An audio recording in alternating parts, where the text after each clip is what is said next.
today standing up for my future. My dad drives a log truck, so I'm here to support. I'm saving my dad's job because what's going to happen when he has no job, we have no money, can't have food on the table. It's okay. By January 1, 2024, the native timber industry in Victoria will come to a close. Around 4,500 direct jobs will be lost, an industry worth $1.42 billion per annum, the lifeblood of many towns. These are residents from Hayfield in Gippsland. They want you to understand their fight. This is what this means to this community, you know. This is the people that work hard every day in the bush. Hundreds have come out, galvanised by local Mick Harrington, some hoping the decision could be reversed. It is not just about Ash and the workers. It's got such a huge ripple effect. They were told the industry would transition in 2030. They never expected this deadline. We were told it was going to be a transition into plantation, which we fully accepted. No one at the mill knew. It was, an absolute disgrace. You know, timber towns don't grow back, trees do. This plan to close our industry early is a plan to kill country towns.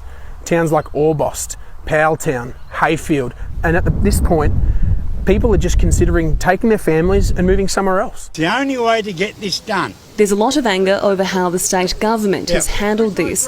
Local leaders meeting with the group, the Mayor, the Mill's CEO and federal MP Darren Chester kicked out of Parliament after taking the message to Canberra. Why do you hate timber workers so much? No. Residents have tough questions. I want to know what the opposition business plan going forth, not only for them, but the little kids that are sitting here too, what their future is. An hour and a half away, and this is what contractors want to share. Most have logged the same areas their grandfathers did, generations of proud Gippslanders. Not just a job, it's a passion that you love doing, day in, day out. I remember going with Grandpa in his truck. Every school holidays I'll be sitting next to Dad. Dave and Luke Blackwood can trace logging in their family to 1890, a tradition Luke wanted to pass to his daughter, Delilah. She loves it. She knows she hears the truck coming in the driveway over night time. I've waited for years for that.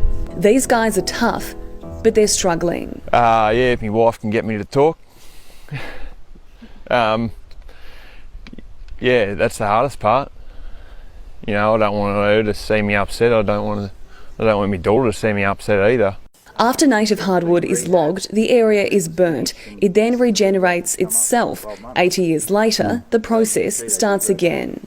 Yeah, as you can see, this is like 12 months old. It's all grown back.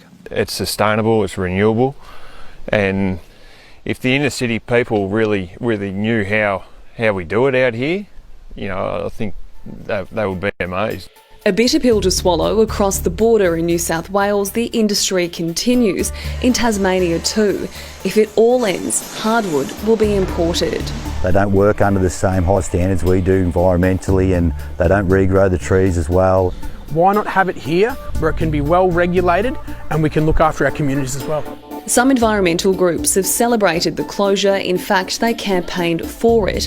The state government has told the Today Show ongoing court processes and severe bushfires have spurred the decision, insisting a transition support package of more than $875 million will ensure workers find jobs across land management and critical forest bushfire response, while retraining others in growing regional industries.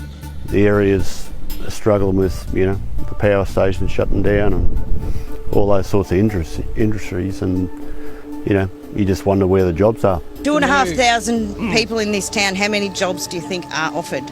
At the end of the day, all we want to do is go to work and do what we love. These Gippslanders say they'll continue to fight. This can be done in a sustainable way. I know this community and we will fight. That hope's something to hold on to, especially for kids like Indy, reflecting on her dad. Yeah, my hero. I want to take after him and work in the logging industry when I'm older.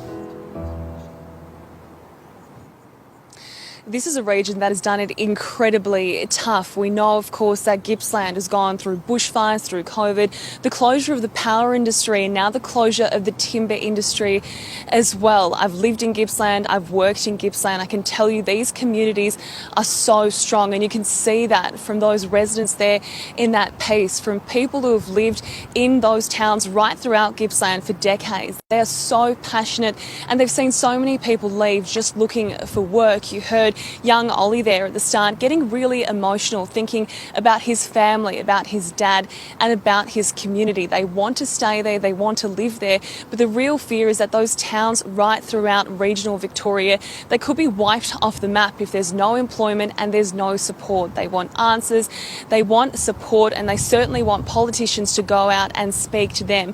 I can tell you this, they will keep up their fight, they will band together and do what they can to support their local communities and their way of life. Such a powerful piece, Izza. Thank you so much for bringing that to our attention. And just watching that, I mean, you saw the tears from that young fella. Yeah, it's hitting home, isn't it, for so many of them? It just penetrates every part of our society, and you think the kids, and you try and shield your kids from these big things that are happening in your family, but the people of Gippsland are going through a lot. Well, you can't fast-track something by 6 years and expect them to just be ready to transition. I mean, it's impossible. How does that happen? And what do? We then import. I mean, we've got all these resources. Let's do it sustainably. Let's make it still happen. Yeah.